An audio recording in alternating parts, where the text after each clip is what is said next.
Di zaman yang penuh fitnah ini, hampir setiap hari dan setiap tempat kita melihat kemungkaran. Mohon diberi kaidah yang mana yang harus kita ingkari, yang mana yang tidak. Karena waktu kita akan habis jika mengingkari semuanya. Beliau mengatakan man ra'a minkum munkara. Siapa yang melihat kemungkaran, jadi kita tidak mencari kemungkaran. Siapa yang melihat kemungkaran, maka yang melihat itu dia punya kewajiban untuk falyughayyir, merubahnya. Ketika dia sebagai seorang bapak melihat kemungkaran anaknya, punya kekuasaan. Bagaimana kedudukan seorang tua terhadap anak? Ketika suami tahu istrinya berbuat mungkar, punya kekuasaan seorang suami.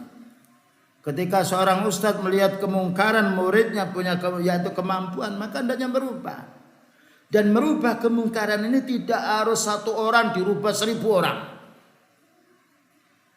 Ketika kita melihat fulan berbuat mungkar, ada yang menasihati, maka kita yang lain tidak berkewajiban lagi, tidak fardhu ain.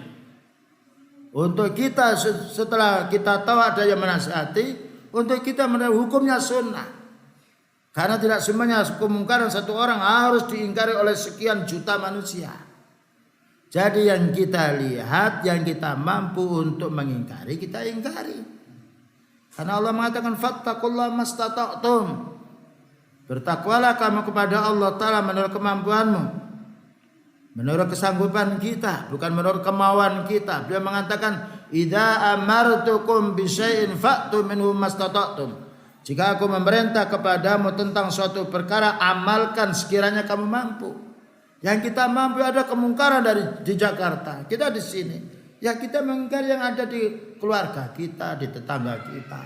Ketika kita memungkinkan bisa menulis, kita ingkari dengan tulisan, dakwah dengan tulisan. Bukankah Rasulullah SAW mengirim surat ke Herakles, ya, Raja Najasyi, ya, Kaisar pula Persia, Romawi dan juga yang lainnya.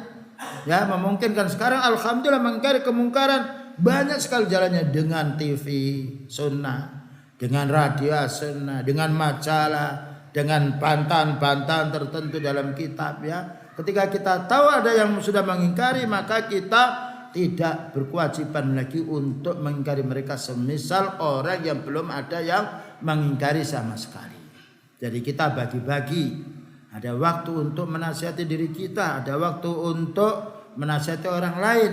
Wallahu a'lam.